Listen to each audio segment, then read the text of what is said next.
Alright, so we have a Hexbar deadlift. Very similar to our kettlebell deadlifting with cueing, but the weight's gonna be on the outside of us instead of in front of us now.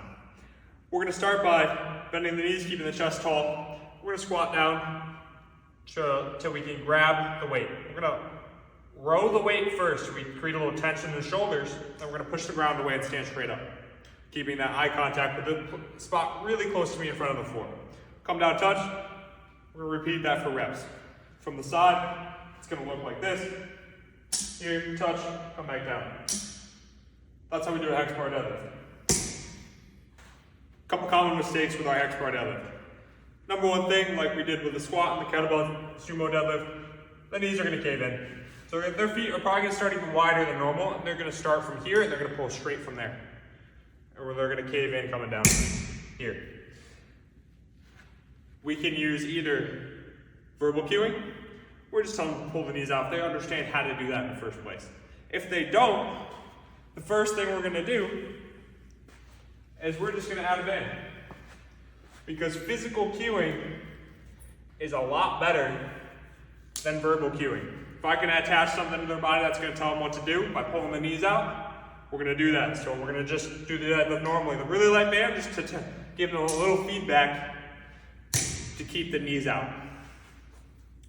The second most common thing is we're gonna get some flexion in the back. So we're gonna start over from the side here.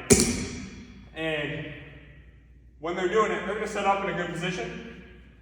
But as soon as they do that first pull, it's gonna look like this. Really common. And that's not an extreme case. This is a pretty normal feeling that they're gonna have. And something you're gonna see in here. So what we wanna do is really coach them through this really slow. We're gonna say get down into that bottom position. We're gonna teach them to pull the bar first. We're gonna roll the bar and pull the shoulders back. Create that tension, that little click in the bar right there. Click in the bar, then you're just gonna push the ground away. Keeping that tension in your upper back. The third thing that often happens with the Hexbar, I'm gonna change the angle here so you can see a little better, is they're gonna lean forward because they don't have a ton of mobility in their hips.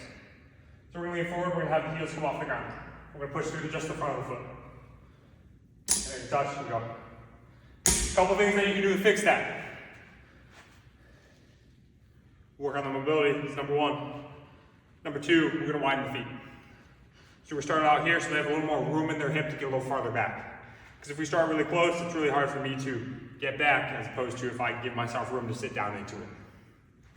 Those are your most common mistakes that you're gonna see with Hexbar deadlift.